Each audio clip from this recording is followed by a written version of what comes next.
नमस्कार, आप देख रहे हैं सिटी पोस्ट लाइव और मैं हूं आशुतोष। आज पटना के गांधी मैदान में एनडीए की संकल्प रैली थी। इस रैली में प्रधानमंत्री मोदी, मुख्यमंत्री नीतीश कुमार और केंद्रीय मंत्री रामविलास पासवान ने प्रमुख रूप से इस रैली को संबोधित किया। इस रैली में तीनों ही आला नेताओं ने अपने अपने तरीके से विपक्ष पर निशाना साधा, अपनी सरकार की उपलब्धियां बताई। लेकिन जो खास बात थी प्रधानमंत्री मोदी और मुख्यमंत्री नीतीश कुमार के भाषणों में, मैं उसके कुछ अंश को और उसके क्या राजनीतिक मायने हैं वो बताने वाला हूं। मैं पहले आपको बताता हूं प्रधानमंत्री मोदी के भाषण के विश्लेषण के बारे में, उसके बाद में मुख्यमंत्री नीतीश कुमार ने किस तरीके से एनडीए समेत, जी हां, एनडीए समेत विपक्षी दलों के नेताओं पर भी निशाना साधा। विपक्षी दलों के नेताओं पर तो निशाना साधा ही, इसके साथ साथ भारतीय जनता पार्टी के कई नेताओं को भी नसीहत दे डाली। प्रधानमंत्री मोदी खुद उस वक्त मंच पर मौजूद थे अपने भाषण के माध्यम से।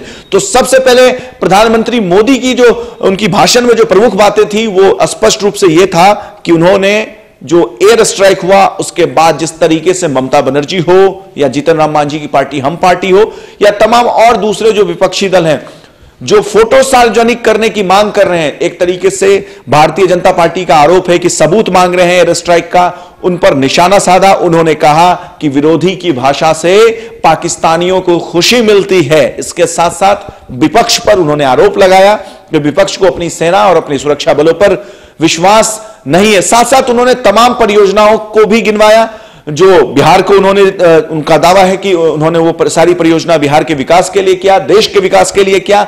उन्होंने एक बार फिर उज्ज्वला योजना, किसान विवाह योजना, इसके साथ साथ सवर्ण आरक्षण बिल, जो 10% सवर्णों को आरक्षण देने का फैसला था, उसको भी गिनवाया।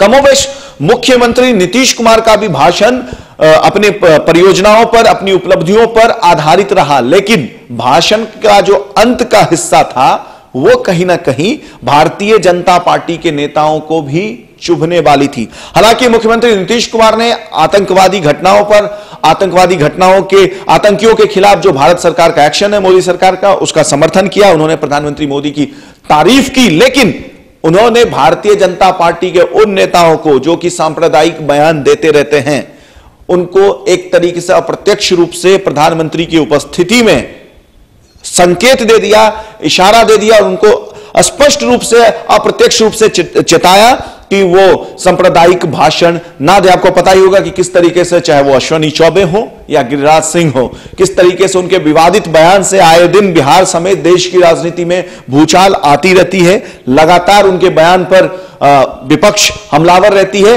तो एक तरीके से कहीं ना कहीं स्पष्ट रूप से मुख्यमंत्री नीतीश कुमार ने प्रधानमंत्री मोदी की उपस्थिति में इन दोनों ही नेताओं को यह संकेत दे दिया। सबसे दिलचस्प बात यह है कि जब चीफ मिनिस्टर ये सारी बयान दे रहे थे, उस वक्त अश्विनी चौबे भी उसी मंच पर मौजूद थे।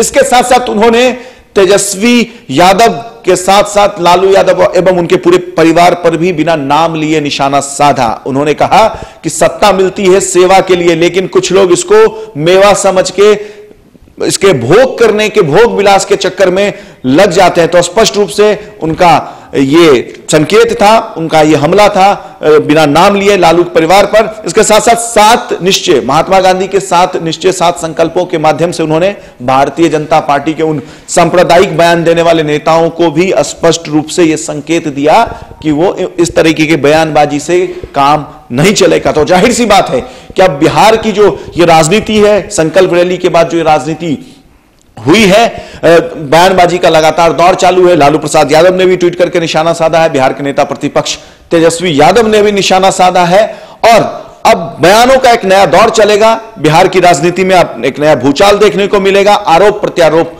नए नए आरोप प्रत्यारोप देखने को मिल सकते हैं आपको।